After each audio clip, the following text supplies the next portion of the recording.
Well, if you're digging out from under mountains of snow like we were this morning, no worries. The Warriors may be more frustrated than you are. Welcome to the Friday Four.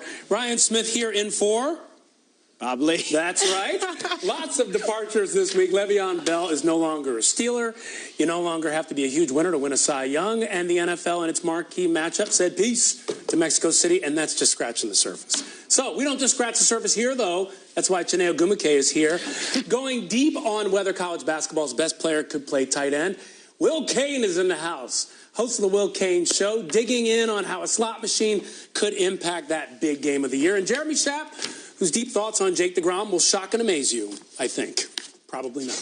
But anyway, let's do it. Let's lead off with our big story, the dysfunction out of Golden State. They are the kings of Kumbaya, the champions of chemistry, the Golden State Warriors. That is, till Monday this week. Here was the week that was for the world champs. They don't use a timeout at 3. Draymond at 2. You get Kevin Durant clapping for the ball. They got to get a shot off, and they don't. KD slammed his hand on the chair screaming, "Why didn't you give me the damn ball?" Draymond felt disrespected, so he came at KD. Kevin, have you and Draymond been able to hash anything out? No. They'll be fine. We are brothers. We are family. Cain and Abel type brothers. Cain and Abel. Draymond will be suspended without pay. Kevin Durant is the most powerful player in the league. Because what this was the Warriors choosing sides, worried about his free agency. Nobody ever talks about Kevin's free agency. Doesn't bother any of us. Whatever Kevin decided to do, whatever Clay decided to do, whatever who decides to do, we had great years together. And Kevin and I spoke. We moving forward. Draymond Green, Kevin Durant, walking beside each other. They can dance around it, but when you walk into the locker room now, it is awkward. A blowout by the Rockets over the Warriors. We're banged up a little bit physically, and right now we're banged up spiritually. How do you characterize how things are with you and Draymond? Don't ask me about that again. Once we go on a little win streak, this will be in the past like a ponytail. But is the ponytail really in the past? No, it's still here. It's in the present. Everybody's always doing it, yeah. So the Warriors week that was, I mean, look, what gets me about this, Will, is it's all anybody's ever talking about, and still they are one of the best teams in the league. How much is this really an issue? It's a massive issue, Ryan. Okay. You're right, they're the best team in the league for now. But you have to figure this is put now on a clock. This thing is going to have an ending, and that ending is going to be very soon. There's reporting as recently as last night, Ryan, as they got blown out by the Rockets, that the exact phrasing of what Draymond said to Kevin Durant, and I think this is key. He said this: "We don't need you."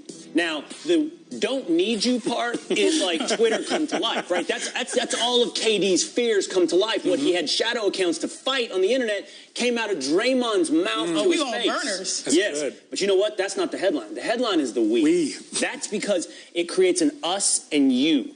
We, Steph, Clay, the guys who were here first, we're the we. You're something else. And I got to tell you, you don't recover from that. I don't care if it's the Golden State Warriors or us at this table. You all of a sudden put a group against the one. The one says, I'm out. KD's gone. But, well, you brought up the blowout, okay? And if there's one thing to read into a blowout, I saw a clip, and it was a play from yesterday's game versus the Rockets. And in this play, you can see Draymond pushing in transition. There's a turnover, like the infamous play that happened before. But check this out. A little hand check. Okay, nice communication. Oh, chest tap. My favorite part right here. Draymond saying, "Oh, that's my bad. That's my bad." Is that for the cameras? And I've been saying, I don't think it's for the cameras, because when you're playing, it's all authentic, as athletes. Okay. For me, I feel like if you see that, you think that their locker room is at least hopefully moving in a positive direction. When Draymond can admit he's wrong, KD can be a big guy and have a good conversation in the middle of a heated moment where they're getting blown out. I think no one knows whether he's going to stay, whether he's going to go, whether this is going to have a seriously deleterious effect on the quality of their play, or if it's just going to be a blip.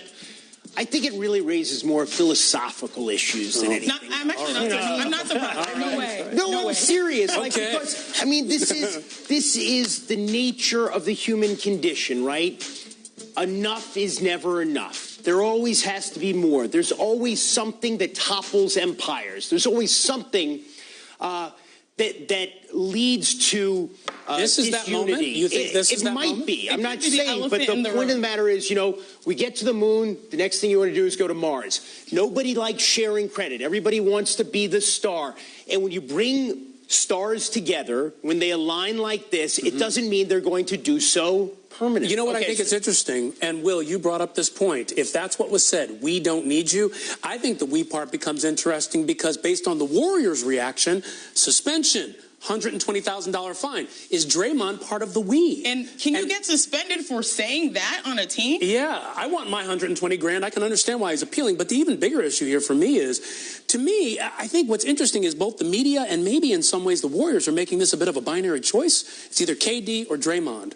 You got to value Draymond too. How many teams would pay him max money? He is a prototypical center in today's game. He does all the dirty work. He is the guy who holds it down in the championships more than almost anybody else the past couple of years. Do you want to let that guy walk? Ryan, I think your question is perfect. Is Draymond part of the we? If you ask the Warriors organization, better yet, if KD asked, if he said me or him, the Warriors would pick KD. But Draymond's not speaking on behalf of the organization. He's speaking on behalf of the players, the team, and the group that was there before KD. You're talking about clearly the most sensitive guy in the NBA. I'm going to bite. I'll take you on philosophy. Do you know how dynasties end? I know you're a historian, so you know the answer, whether or not we're talking about... Hey, man, we're talking about football or monarchies. They end at the mercy of ego. It killed Jerry Jones and Jimmy Johnson. It's playing with Tom Brady and Bill Belichick. Ego in this it won't be finances. It won't be the Houston Rockets. It will be ego that takes down the Warriors. Can I ask you guys about another dynasty, an individual dynasty that seems like it's ending? Carmelo Anthony was also the big story this week. I think dynasty is now, I know you went to Syracuse, man, but you don't get to call All-Star. How the mighty have fallen. Him a dynasty. Dynasties are about winning. Well, and Carmelo since college, let's face it. And I like Carmelo. I've dealt with Carmelo over the years. He can be a charming guy to deal with. He's got incredible individual talents. He had that iconic moment, really, at your alma mater those many years ago. But we have to be honest when we talk about Carmelo Anthony. The places that he's gone, it hasn't been good. I mean, whether it's Denver or it's New York or anywhere else. His fault or their fault? Well, you could say it's his fault when it's once or twice. When it's 4 times, you got to start wondering whether it's him. But the thing is, everyone wants to call Carmelo the scapegoat. He still averaged 16 points for OKC. There are a lot of players in the league that can't even average that, and they're getting paid big money, and they're valued in their organization. So for he me, still demands all-star respect. It's not about scoring with Carmelo. But, sometimes we go by championships, and then sometimes we go by player swag, and I feel like he's had an impact on the culture that can't be denied, but unfortunately, he doesn't seem to have an impact on the league anymore.